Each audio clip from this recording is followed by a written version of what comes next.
Okay, everybody, it's time for Exploring Buddhist Concepts right here on NETT Radio. And of course, normally in between this space, we have Kasi with us.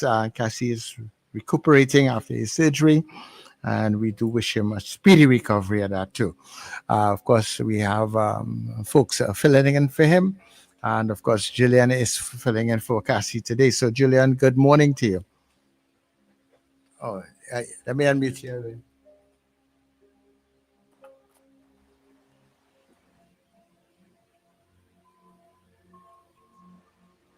Right. I Hello, think yes. Hi, Julian. How are you doing? I'm great. Good morning. How are you doing? I am well. I am well. I'm pretty okay. Good to have you inside this morning, man. Thank you. Thank you. I did hear from Kasi that his operation went well and he's recovering. So hopefully he'll be back by next week. Yeah. Let's hope for the best. Yeah. So you're inside today, holding it down. So from here on in, it's all yours. Right. So go ahead.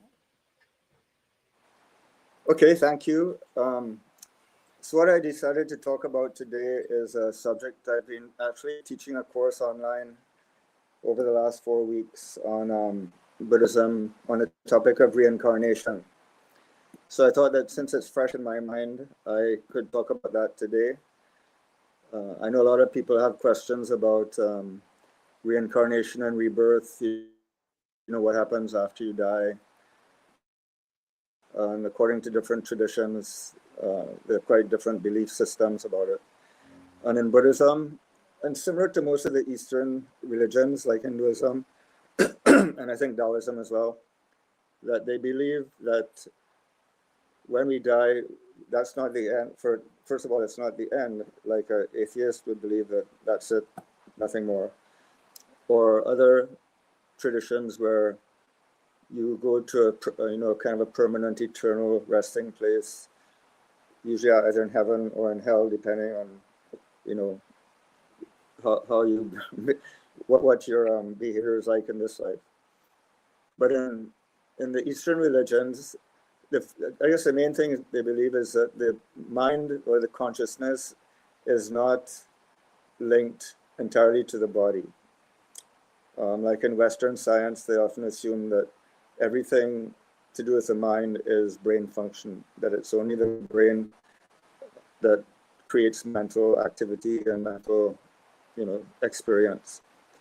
But in Buddhism, consciousness is really it's not completely separate from the brain. Obviously, the brain affects how the mind works, but it's really a different dimension. And there's basically the belief that consciousness continues after the physical death of the body, and that consciousness is, in that sense, it's separate. It operates on its own, and it's connected to the body during life, but then during the death period, the period of when we're dead, it continues. Consciousness actually continues. The mind continues. And in Tibetan Buddhism, at least, I'm not that familiar with other. The consciousness spends approximately 49 days in what's called the bardo. The bardo meaning the space between, or the interval, the time between two different situations. So this would be the time between the previous life, and then you die, and then there's a bardo of death, and then you wake up to another rebirth. And then you have another life after that. And in Buddhism, they believe that we've had multiple lives, that we continue to return over and over again, but also that it's possible, if we actually become totally enlightened as the Buddha did, and completely awakened and liberated, that we can free ourselves of being reborn. We don't actually have to be reborn. We can get off that karmic wheel, which is considered to be a cycle of suffering. The continual series of being born and dying and born and dying. That cycle is considered to be a form of suffering. And in Buddhism, we talk about the goal is to be liberated from suffering. So that would be liberation from this cycle. And karma is very much implicated because it's basically our karmic, our activity, our actions that create consequences, that create karma, that cause us to return again and again and again. And this includes both negative actions and positive actions. So it's not just negative actions that make us come back over and over, but even good ones. Having good karma simply means that we're reborn in a relatively good situation. And in Buddhism, there's 6 possible types of beings that one could be reborn as when we are reborn. And it's called the 6 realms. And these are 6, like I say, possible incarnations that we could take. We have the human realm would be all us human beings, all the millions and billions of human beings on the planet would be a realm. And there's the animal realm, which is any animal that's not human, all the way down to insects, all those beings, birds, everything. And then there are 4 other realms which are not really physically manifested in the same way. One would be the God realm, where we would go to a kind of a heavenly place, which might feel like it's some kind of, pure, awakened, union with God type of experience. But Buddhism believes that the God realm is actually a temporary state and could last a long time, but it's a temporary state that eventually falls apart. It's not actually complete liberation. It's a very pleasant, blissful state, and it can last for a long time, but it's not considered to be the same as enlightenment or awakening.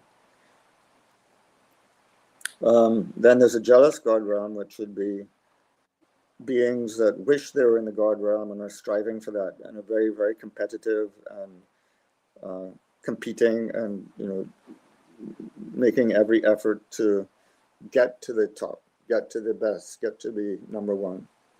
But because of that, they're constantly fighting and paranoid and don't mind stepping on other people's toes in order to get there. And then there's the hungry ghost realm, which is a realm that is characterized by a tremendous amount of craving and hunger and thirst and constant dissatisfaction. And then the final and the 6th realm would be the hell realm.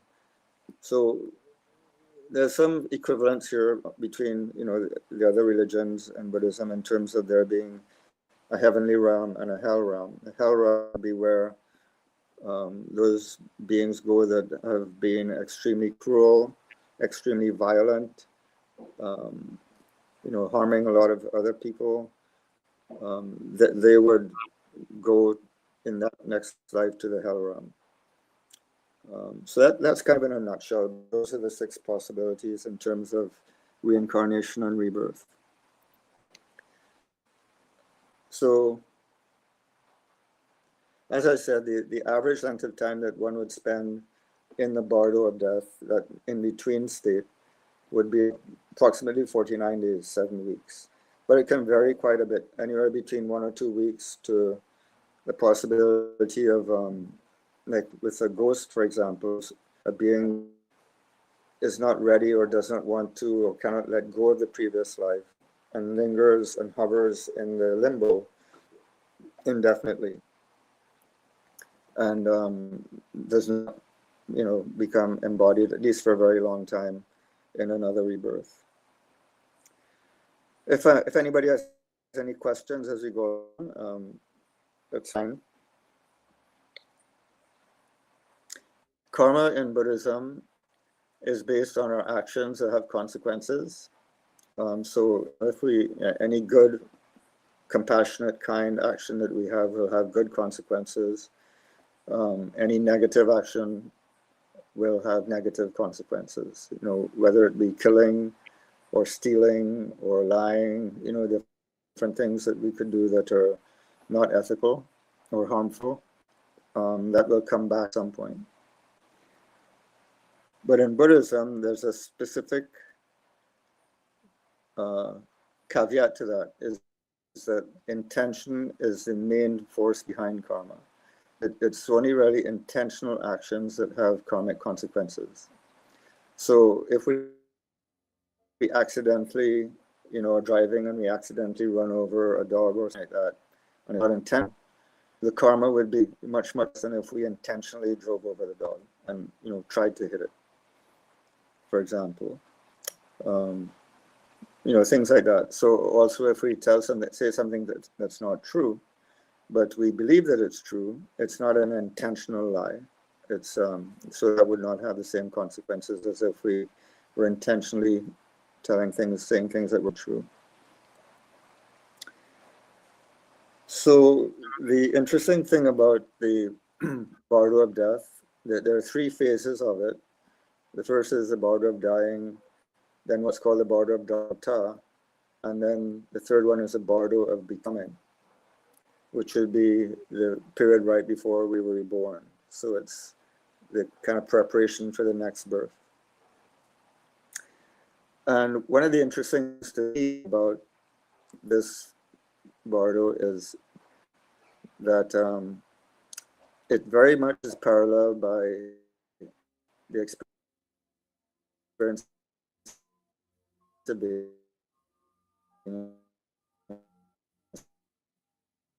sleep.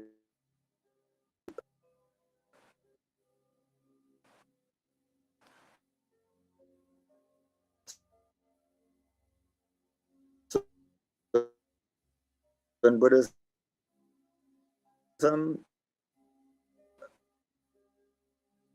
pretty much any pattern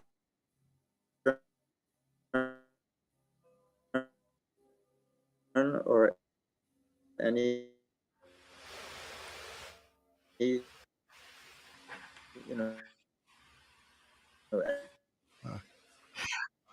Julian, let me just that interrupt you. happens Julian, on a are you? macroscopic or gross level also is happening on a subtle level.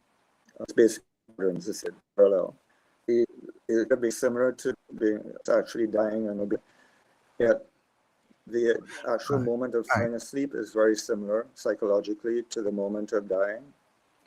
And then the phases within the sleep period are extremely similar to the phases, during the death period.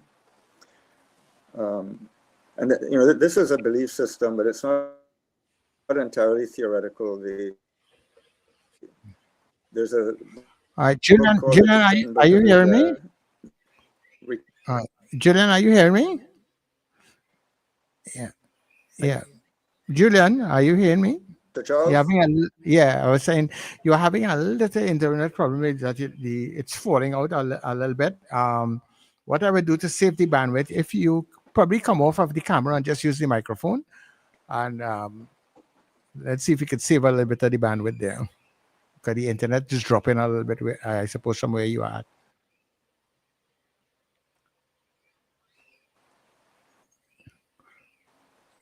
Right.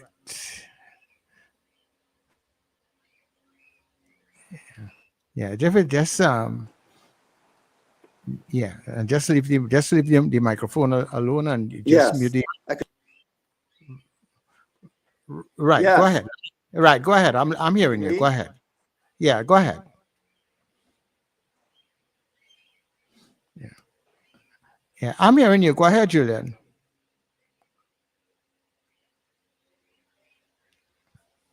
Oh,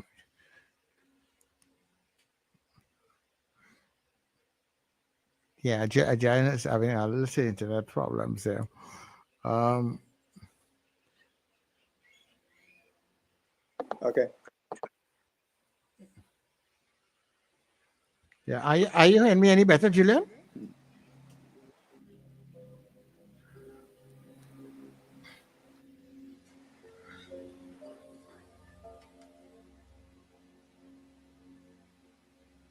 Yeah. All right, so Julian, I'm trying to turn off. Okay. yeah, Yeah. The camera is off now, so I'm just wondering if you are able to hear me any better. I am trying to get you a little better now, so you can check the microphone for me now. Go ahead.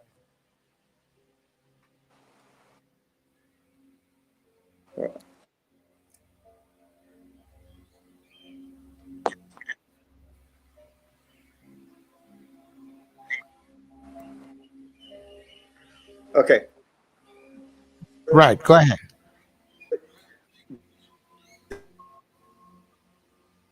Did you,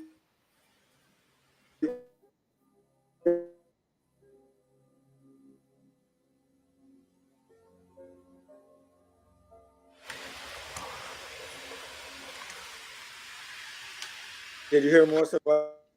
Actually, I'm still not hearing you too well. Did you hear what I was saying about dreams and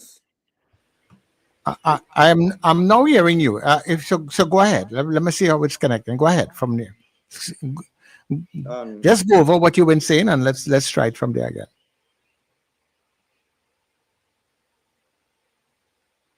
Okay, I'm just asking if you heard what I said about, last few minutes about dream or sleep and falling asleep No, I and did not hear that. I did not hear that. anyway, let So me yeah, repeat that repeat. and let's So see how it's going.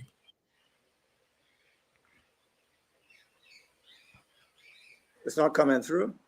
No, I'm actually it's kind of stuttering through. I don't know why it's doing that. But if you're hearing me, okay, hear what to do for me, Junior. Reconnect and Hello? let's yeah. All right. So what I want you to do for me is just come out and come back in, and let's see if I we can get a hear better you connection. okay. Yeah, I am I'm kind of hearing you, So go ahead. You are kind of Let me the internet is falling out. So what I'm saying is that just reconnect and come back in, and let's see if the connection is better.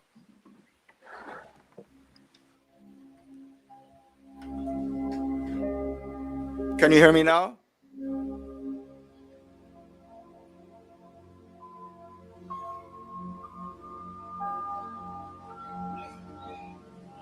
Yeah. So let me give him a couple of minutes to reconnect and see if the internet feed would be any better from where he's at, because it's not coming through audible, and if it's not audible,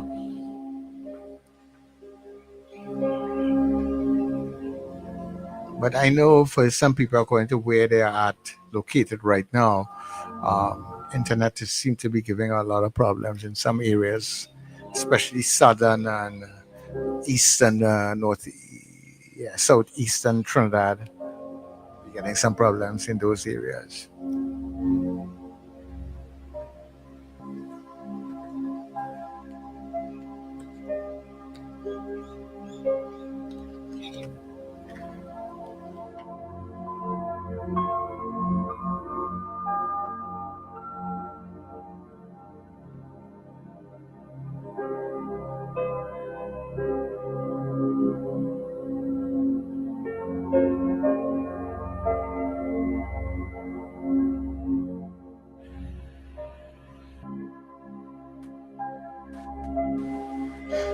Hello?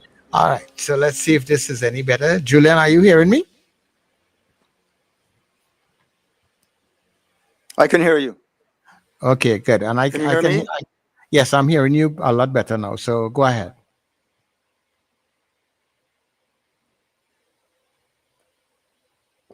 Okay, okay. So I'm not sure where to start, but yeah, what I was saying was that in Buddhism we believe that after the physical death, that consciousness continues and then is reborn in another body.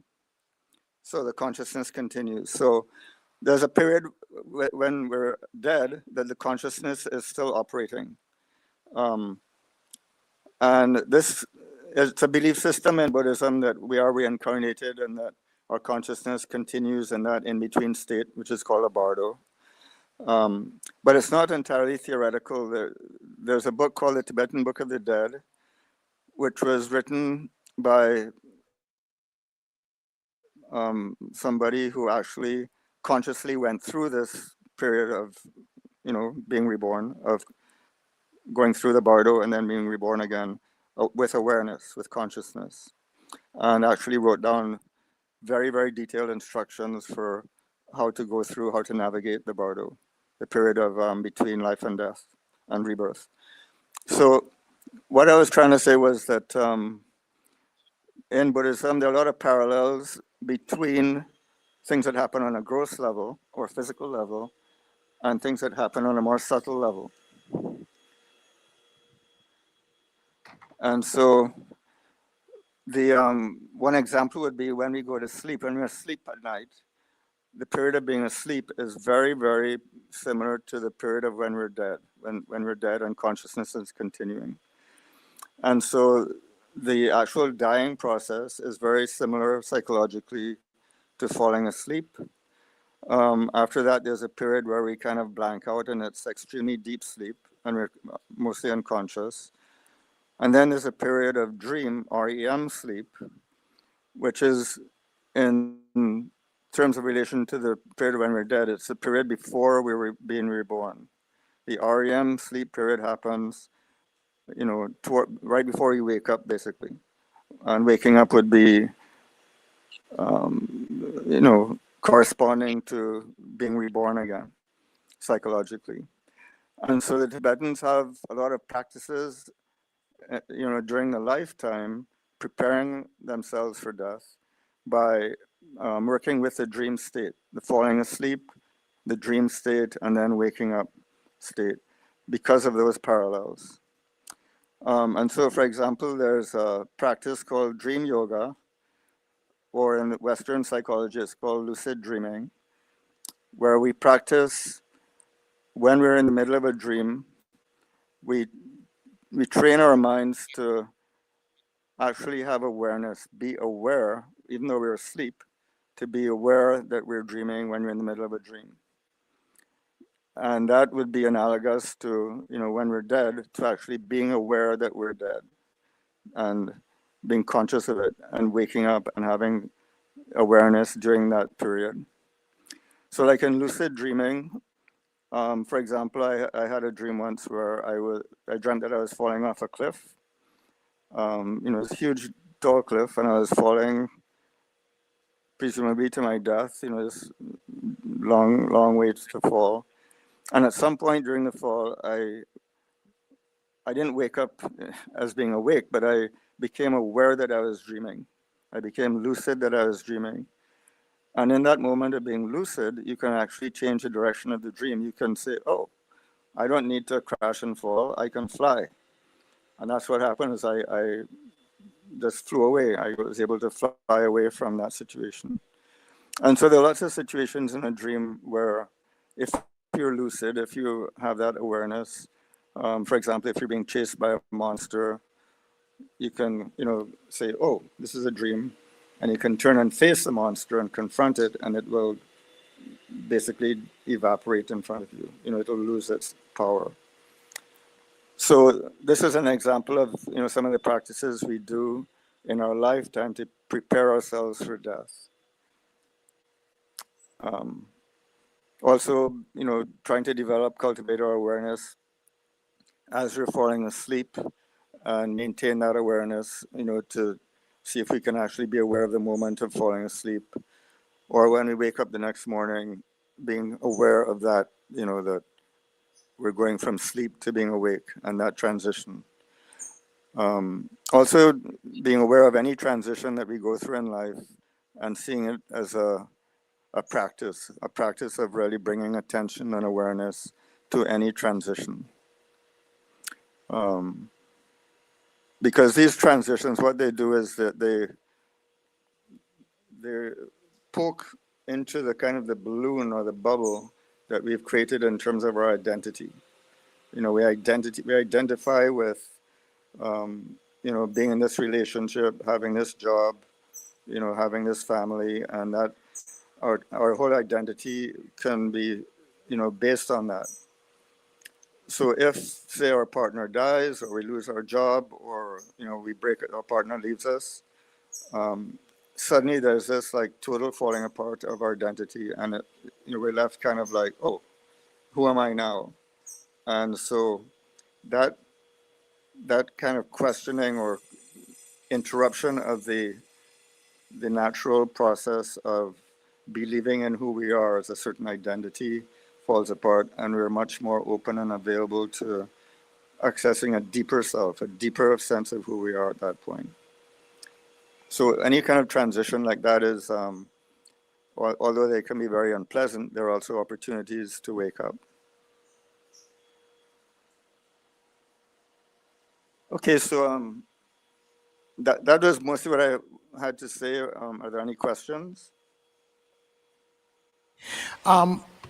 I was basically listening to that particular area where you talk about you are in the dream stage and able to change it. Not actually getting out of the dream, but actually change the way the dream is going. Because I myself have Right. found myself dreaming some things at times. But instead of changing the dream, which sometimes things it frightened me and I jump out of the dream. And you, So you, you wake up. yeah, so I found that to be very interesting because I was aware that you could have stayed in the dream and and tried to change it or to even change it. So yeah, that was very interesting to me.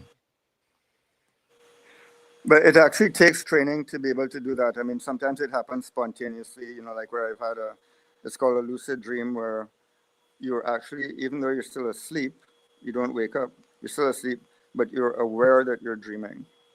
And that makes a huge difference in terms of how the dream continues, because usually in a dream, we're actually very scared, or we're embarrassed, or we're worried, or we're anxious, or we're, you know, lusting after somebody, or different things. And Hmm. if we bring awareness to that and realize it's a dream, it's like, oh, that's not really happening. This is a creation of my mind. My mind is making up the whole thing. It's all a projection of my mind, because that's what's happening in a dream. It's not real. It's a projection of our mind. And once we recognize that, then we're no longer scared. We're no longer obsessed. We're no longer worried. We're no longer whatever the emotion is behind the dream. So we can change it. We can make it into something good instead of something scary. Yeah, because And it's quite powerful when that happens. I remember even as a child, and I've heard people talk about this also. Sometimes you would dream like, okay, you are in a particular place and you are falling. And next time, when you realize it's because you're falling off of the bed, you wake up on the ground, on the Could floor, and be, all those. could be. Yeah. Yeah. Yeah, dreams are very interesting. And um, basically, there's a training you can do in Western psychology. It's called lucid dreaming, where there's a practice of every time you have a dream and you remember it when you wake up, you write it down. And also, you have an intention when you fall asleep that you will try to remember your dream. And the more you do that, then the more you remember your dreams. And then the more you remember your dreams, the more potential you have to have that kind of awareness, that lucidity in the middle of the dream. And then that it's just very powerful in terms of how that affects you psychologically in your daily life. You have more confidence. You're not driven by circumstances. You're not driven by your emotions. You're more able to wake up, in a sense, at any given time. So let me just say to people, if you would like to call us, you can call us now at 281-1315. That's 281-1315. We have Julian that is in for Cassie today. So if you have a question or you would like to make a comment on what you have been hearing, now's a good time for you to call us in the few minutes that we have left. Julian, what does how does that benefit someone to be able to be to remember the dream? I think most people believe that dreams are just things that just happen and they go their way. They are not a part of your reality. How do we sum up all of that?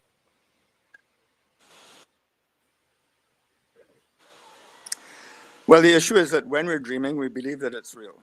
We believe that it's true. Um, Unless we're, as I said, unless we're lucid and we wake up and we're more aware that it's a dream, then we see through that illusion. But when we're dreaming, we believe that it's real and true. And there's a parallel to that in our daily life, that we have this belief that everything we perceive and think and feel is real.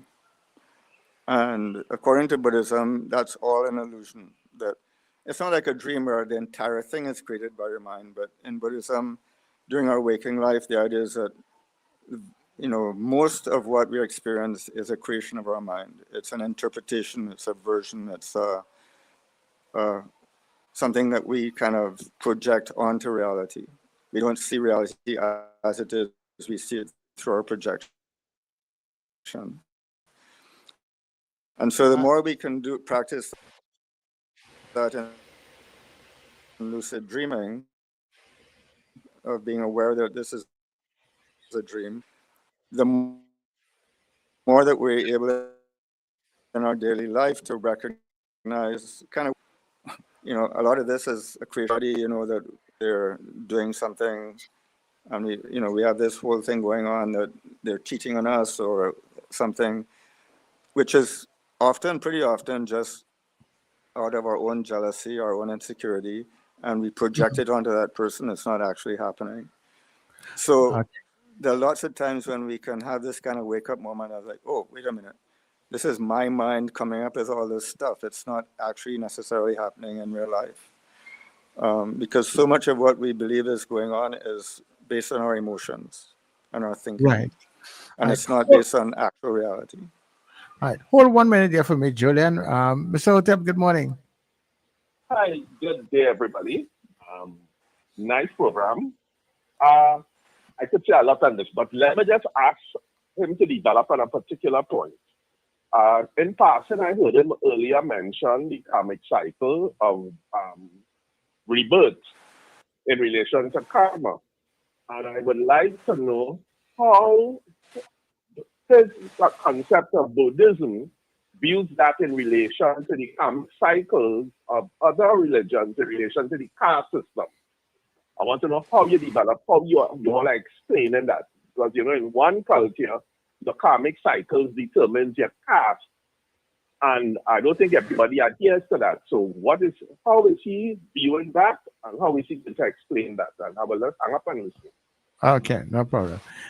Julian, you understand what he's asking, right? I think so. How does karma affect the rebirth? Hmm. Um, and how does that compare to other religions? Yeah, to what Yeah, Buddhism teaches. yeah. Well, in some senses they're similar. They're similar. In some senses they're different. Like I know in Christianity, if you do good things and you're kind and you're a good person during your life, the consequences after you die will be good. You go to a good place. Even negative, violent things you'll face after you die. So, there's some similarities with Buddhism. Um, Basically, karma assumes that whatever is happening in our present life right now is a result of our past karma. Like things we did in previous lives are now affecting the way we are now, the way our life is now. The thing about karma is that we can change it at any moment. We can change it at any point because karma is kind of driving us to continue certain patterns or certain habitual patterns, certain behaviors. Um, and at any moment, we can wake up and say, no, I'm not going to do what my karma is pushing me to do. I can choose to do something different. Like an example would be, say if you have a problem with alcohol and you can't resist drinking, you're addicted to alcohol. So the karma of that is that, you keep drinking. So the more you drink, the more you need to drink. And that just propels you forward, and it's a pattern, and it's very hard to get out of that pattern. But at any moment, we can actually say, stop. I'm not going to reach for that beer. I'm not going to drink that glass of whatever it is. So we actually have that potential. It may not be easy, it may be difficult, but we can always interrupt the karmic, momentum and do something different, choose to do something different. And every time we do that, we're creating a healthier, better situation for ourselves. So that's one aspect of it. But also in terms of, activity that we do in this life will affect, our afterlife, and then also our rebirth in our next life. So, that's how karma works. All right, I wanted to hold it again. Mr. Hotel is back. So I do. Yeah, Go ahead. I think I didn't ask my question properly because I'm not too certain. I didn't hear everything he was saying. Part of it was breaking my mind. What I'm asking, in the Hinduism, as we are familiar with in Trinidad, the dominant one, teaches in part that your karmic cycle affects what caste you are born into. So if you do good deeds, you are born in a higher caste, and if you don't do good deeds, you are born in a lower caste. I'm paraphrasing this in a general manner. I want to know what is the difference between that teaching and what he understands within the context of Buddhism. And I'll go again. Okay. Okay, So, yeah, I hadn't heard that the first time about the caste system, which I think is true in Hinduism, and I don't really know much.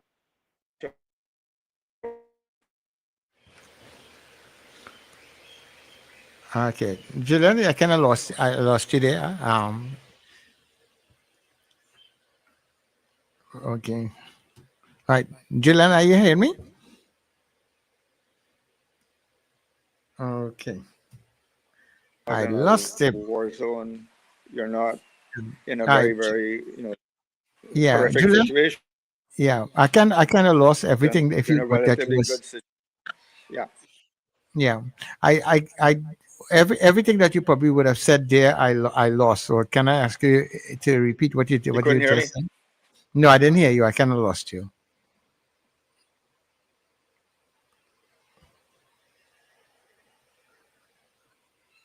Okay, like I'm losing you still. All right. Okay. Well, that's in any case. Let me see if you would reconnect. Okay. Well, Okay. I think Yeah, what I yeah. was saying was that I, he was asking about the caste system.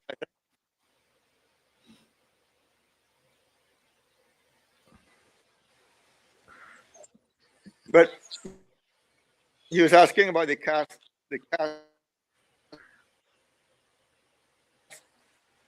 Yeah, I'm He hoping was that we asking get about the it. caste as in Hinduism.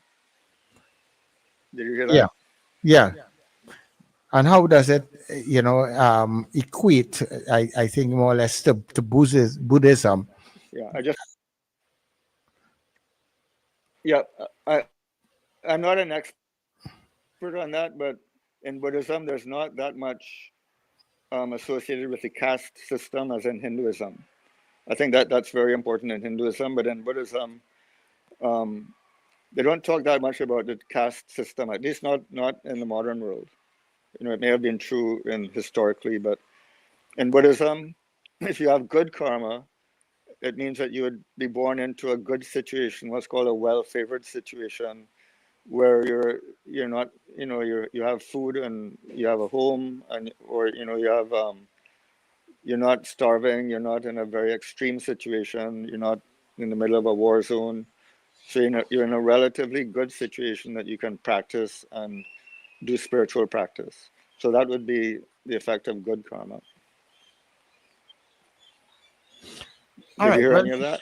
yeah, I heard you, and well, that's where we're gonna do it because we're getting a little static in between there coming up now. So let's leave it there for today. How would you like Okay. to close off this session?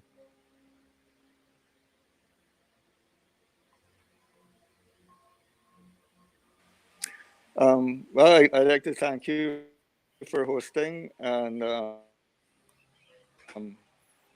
something out of it. Um, and Buddhism, I'm the coordinator of Bodhicharya, Trinidad and Tobago, and they can link with me if they'd like to go to classes or meditation, things like that that we do as a group.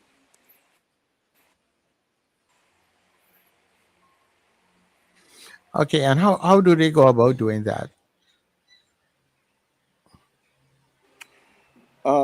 Well, we have a WhatsApp group, and they could contact my WhatsApp number. I could give that to you now. Yeah. If I think you already have it, but it's 783-3791. So it's a Buddhist community here in Trinidad. I'm the coordinator of it, and everybody's welcome to join us and study with us and practice. Okay, no problem. Well, Julian, thanks very much for sitting in today. I know we are experiencing some problems with the internet according to where you are at. What area are you in?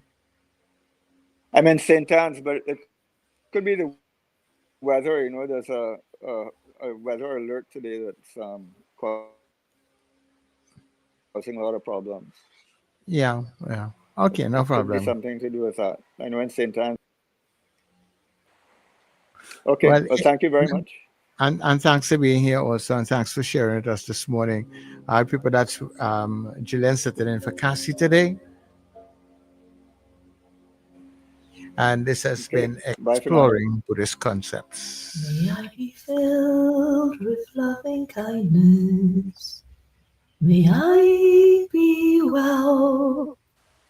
May I be peaceful and at ease. May I be happy. May you be filled with loving kindness. May you be well. May you be peaceful and at ease. May you be happy. May we be filled with loving kindness. May we be well. May we be peaceful and at ease.